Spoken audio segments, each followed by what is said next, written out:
Okay, let's untack this. Imagine you get a frantic call, right? You rush over to a friend's house, and the second you walk in, you just know something is terribly, terribly wrong. Yeah, the feeling in your gut. Exactly. The front door is unlocked, should be locked. Downstairs looks, well, ransacked, kind of messy, but nothing seems obviously missing. And then the real horror hits. Then you find him, your friend, 69 years old Benny King, and he's been brutally murdered. 33 stab wounds. It's just unimaginable. And that awful discovery, it's really just the start of the story we're diving into today. We've got, Yeah. a whole stack of your sources here. Police recordings, witness stuff, interrogation notes. Right. It takes us deep into this investigation that twists and turns in ways you wouldn't expect. Starts with this one shocking murder, but then connects to a second one months later. So our mission here is to sort of follow that trail with you using the material you gave us. How did the detectives first try to figure out this confusing scene? You know, the open cabinets, the violence. Who were the initial suspects? What pulled them in different directions? Exactly. And then, crucially, how did this other murder investigation suddenly provide the missing link, the thing that ties it all together? Yeah, leading to one single pretty chilling conclusion about both deaths. We're going to try and piece it together. Okay, so it starts April 8th in Akron, that frantic 911 call we mentioned. That came from Sarah Evans. She'd gone to check on her friend, Benny King. And she noticed something really vital right off the bat. The front door. Unlocked around 1 p.m. Which was weird Of because course, she'd been there earlier, around 11:30 a.m. the same day, and it was locked. So bam, right there, police have a time frame, sometime in that hour and a half. that's a huge first step. And downstairs, like you said, messy, ransacked. But upstairs, that's where the full horror was. Benny King, stabbed 33 times. Oh, God. The sources, they detail the brutality, mostly head, neck, upper body, but defensive wounds, too, on his hands. He clearly fought back. It sounds like there was a real struggle. Started in the bedroom, and he somehow crawled into the hallway. That's what the scene suggested. Just horrific. But amidst all that chaos, there was that really strange thing downstairs. The kitchen cabinets. Yeah, flung wide open. Like, why? If nothing obvious was stolen, what were they looking for? That's the immediate question for the police. What was the specific target here? And Sarah Evans, the friend who found him, she becomes key again, not just for the timeline. She starts giving potential leads. She does. She names two brothers, Justin and Johnny. Says they'd had problems with Benny. Problems like? Well, like a recent incident where Benny actually chased them off his property with a shotgun. Whoa. Okay. And she mentioned Justin specifically. Said he had drug issues and there were rumors he'd stolen from Benny before.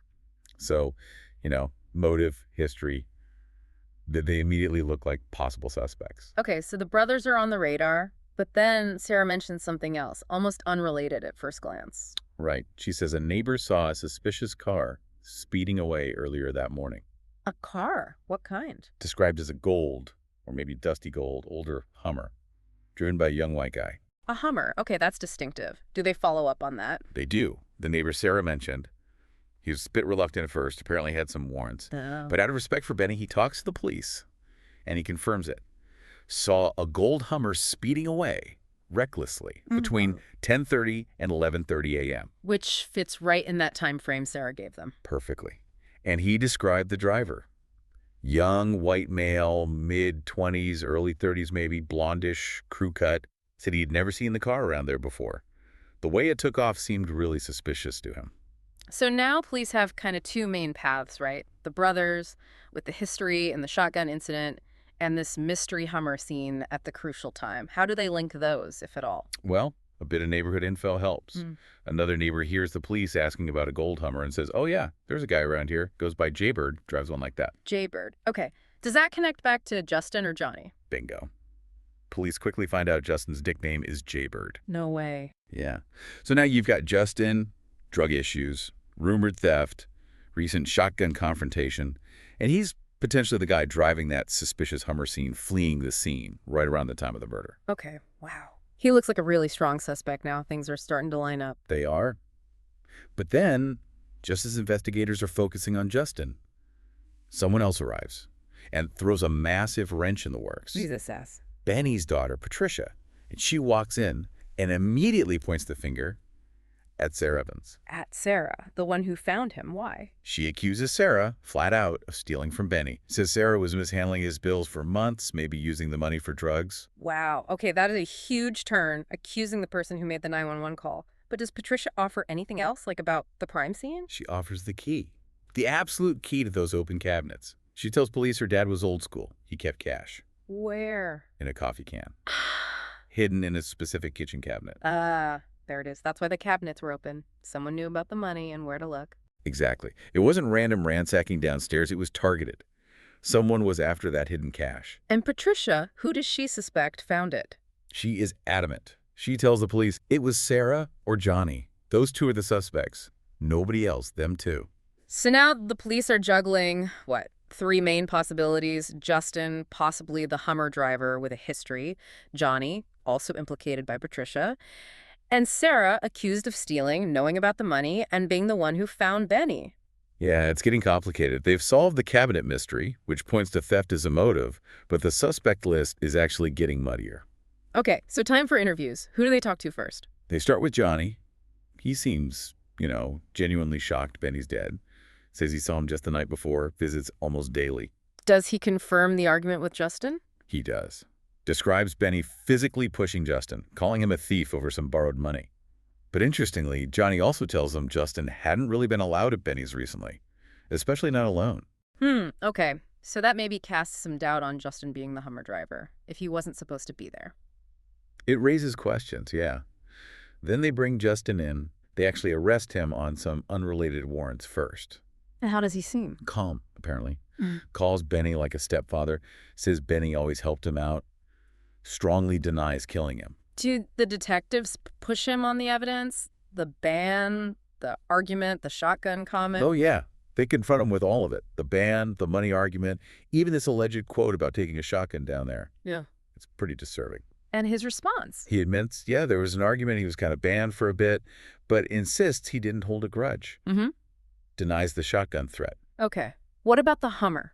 The key piece potentially linking him to the scene at the right time. This is where it gets interesting. According to the source material, they ask him about the gold Hummer. He laughs, actually laughs, denies owning one, denies driving one around there, seems genuinely, amused they'd even ask. And the detectives watching him, they found his reaction credible. It didn't seem like he was lying about the Hummer. Huh. So if Justin wasn't driving the Hummer, and he seems truthful about it, where does that leave that lead? Who does he think did it? Well, when they ask him that, if not you, then who? Justin points the finger right back where his sister Patricia did. At Sarah Evans. Yep. He repeats the accusation that Sarah was taking Benny's money. Yeah. And says his brother Johnny told him so. Okay, so now you've got Patricia and Justin both saying Sarah was stealing from Benny. And she knew about the money can, the open cabinets. It puts her right back in the spotlight, doesn't it? Especially since she found the body. Absolutely. Police really need to nail down her story. They interview her again a few days later. What does she say about the money stuff? She admits there was a small dispute, like over $40 she borrowed for a bill, but she insists she paid Benny back. Everything was fine between them. Do the detectives buy that? Do they press her on what Patricia and Justin said, the scamming accusations being banned? They do. They mention that even a local store owner had apparently warned Benny about her. But Sarah pushes back hard, says it's all exaggerated, they'd sorted things out. Okay. But then the interview takes a turn, right? They shift the topic. Yeah, this is pivotal. They ask her about her children. She mentions a daughter, and then she mentions a son, Jason. Jason, and what's his story? He just got out of prison for robbery. Oh, okay. Robbery, and Benny kept cash in a coffee can. You see where this is going? The detectives ask her point blank, is Jason capable of doing something like this, killing Benny? And her reaction? It's visceral. The source notes say she visibly tenses up, sharp inhale, her whole body kind of jumps, and she says, oh God, I pray not no. That's not a simple no, is it? That reaction speaks volumes. It really does. For the investigators, that physical reaction, the hesitation, the fear in her voice, it screams possibility. It doesn't mean he did it, but it makes them think, okay, this is someone we absolutely need to look at. And a whole new theory clicks into place. Sarah knew about the money. Maybe she mentioned it to Jason, her son, the recently released robber. Right. Jason sees Benny as an easy target for cash. And maybe he's the young white guy in the Hummer. Could he have stolen it, used it for the crime? Suddenly, Jason Shockley vaults to the top of the suspect list. He's the new prime suspect. Police start looking for him, but he's kind of disappeared. Not easy to find. And while they're searching for Jason, time passes. Weeks go by, and then another call comes in. Mhm. Something completely separate, it seems at first. Right. It's May 21st now, about 6 weeks after Benny's murder. Police get a call from a guy named George Ballas down in Florida. Okay. He hasn't heard from his father, Gary Ballas, who lives in Akron. Neighbors haven't seen him either. So police go do a welfare check at Gary's house. And what do they find? Please don't say. Yeah. They have a forced entry. They find Gary Ballas dead, stabbed multiple times. Oh my God. Just like Benny. Just like Benny. Based on the scene, they think he'd been dead for several days, maybe since the previous Saturday. It's immediately ruled a homicide. Is anything missing? Like at Benny's? Yes. Gary's car. A blue Subaru station wagon. It's gone. Okay, so another brutal stabbing, missing property. The parallels are chilling. What do the neighbors say about Gary? When was he last seen? Accounts vary slightly. Some saw him Saturday, cutting grass. Others maybe Monday or Tuesday. But the one thing everyone agrees on, The car. the car hasn't been in the driveway since Saturday. And did anyone see anything unusual around Gary's place? One couple mentioned seeing a new guy hanging around recently, a younger white male. Younger white male, missing car, What? multiple stab wounds. Police have got to be thinking connection here. Exactly. The similarities are too strong to ignore. The method, the missing property, they know these cases might be linked. How do they definitively connect them? The break comes with the car. Gary's missing blue Subaru gets spotted on surveillance video at a gas station. Can they see the driver? Not clearly enough to ID him from the video. But now they know finding that specific car is the key. Find the car. Find the killer. And does that pay off? Massively. An unnamed witness comes forward. Says he saw the blue Subaru. And he knows who was driving it. Let me guess. Jason Shockley. Wow. There it is, the link. Jason Shockley, Sarah Evans' son, the guy she had that reaction about, the prime suspect in Benny's murder, now linked to Gary's car. Exactly. Both investigations just slammed together at this point. What does this witness say? How did Jason have the car? The witness tells police Jason showed up at his house Sunday morning. Remember, Gary likely died Saturday driving the Subaru. Offered the witness a ride. Did the witness think it was suspicious? Apparently, yeah. He asked Jason point blank, is the car hot? Stolen. And Jason said, Jason denied it. Spun this story about Uncle Willie, who police figure is Gary Ballas, lending him the car and a credit card for gas and smokes. Said Gary was going to Florida, wanted to help Jason get back on his feet. a credit card. Wait, didn't you say Gary's cards were missing? Exactly. Police already knew Gary's credit cards were stolen. The witness's story about Jason having the car and a card for expenses lines up perfectly with the missing property from Gary's house. So the witness IDs Jason from a photo lineup. Confirms it's him.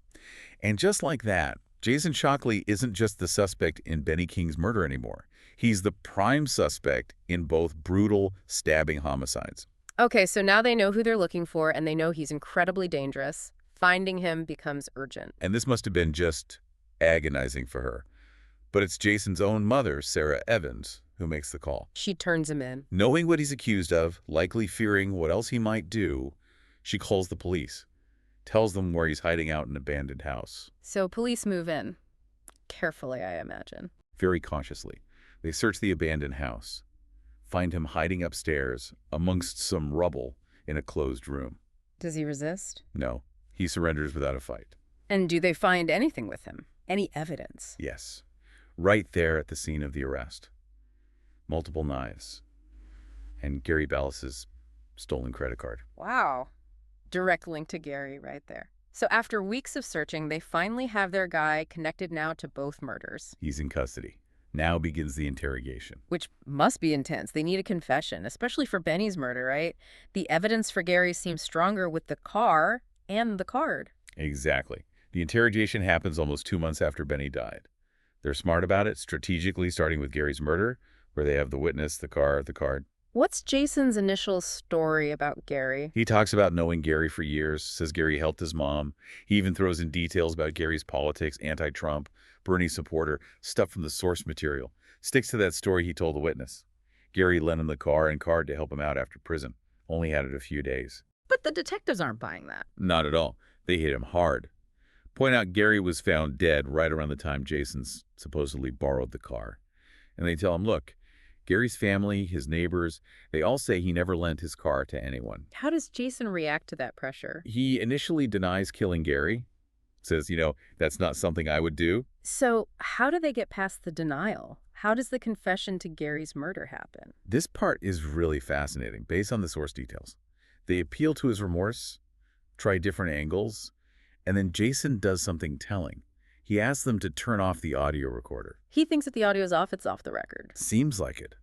He apparently didn't realize, or forgot, that the video camera in the room was still rolling, capturing everything. So, thinking is not being recorded, what does he admit about Gary? He confesses, but he tries to frame it. He describes an argument, claims Gary was drinking, talking bad about his mother, says he got up to leave, Gary threw a cup at him. Then he claims Gary grabbed a knife. So he's claiming self-defense. That's the angle.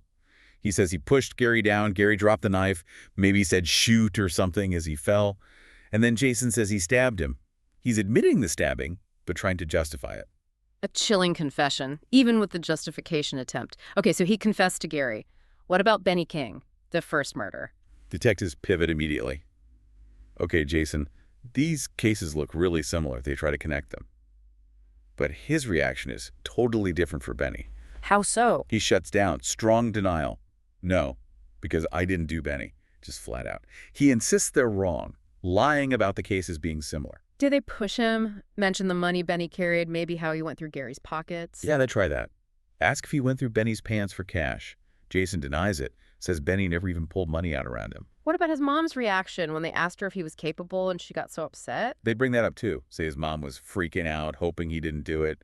Jason just pushes back, denies his mom thought he could do it.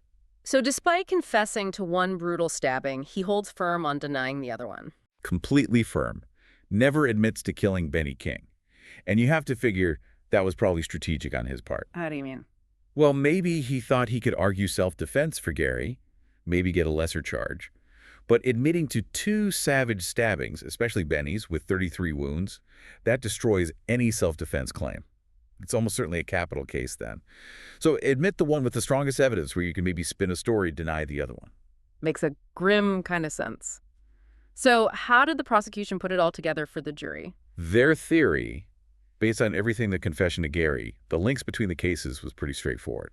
For Benny, Jason knew about the coffee can money from his mom, broke in to steal it, woke Benny, fought him, and then, fearing getting caught and sent back to prison, brutally stabbed him. And for Gary? Not self-defense, a violent argument probably started over the car and money Jason had already taken. That escalated into another stabbing frenzy. And based on all that, the initial suspects, Justin, Johnny, Sarah, they were all cleared. All cleared. Only Jason Shockley was charged. And the trial outcome? In 2022, a jury convicted Jason Shockley of both murders. And the sentence? Life in prison. Wow. So we started with this really baffling scene, didn't we? The unlocked door, those open kitchen cabinets, the sheer violence against Benny King. And we followed the police as they looked at neighbors, friends, family members with grudges, that mysterious Hummer. Then, weeks later, this second, terribly similar murder happens. Gary Ballas. And that's what provides the key. The stolen car, the credit cards, the witness. It all snaps back to one person. Jason Shockley, whose own mother had that gut-wrenching reaction when asked if he was capable, who knew about Benny's hidden money. It's amazing, really, when you lay it out, how all those little, seemingly disconnected details you shared from the sources, a neighbor seeing a specific car, a mother's involuntary gasp, the location of a coffee can, a prior robbery conviction, a stolen credit card, how they all eventually wove together. Those small threads the investigators kept pulling, they cut through all the noise and confusion to find the truth, even when it involved something as difficult as a mother having to turn in her own son. And it really highlights how investigations aren't always neat. They twist, they turn, leads go cold, new ones pop up unexpectedly. You have to follow everything. It's so easy to get lost in all the information sometimes, isn't it? Especially in complex situations. But this deep dive really shows how focusing on those key, sometimes small, details and just patiently connecting the dots. That's how you uncover the truth, however hard it might be. Which maybe leaves you thinking about this. How often are the really important truths not hidden in some elaborate scheme, but sitting just under the surface? Right there in the things we think we already understand, just waiting for someone to ask the right question or notice that one little detail that seems Babcock, what connections might we be missing every day just because we aren't looking quite closely enough at those anomalies?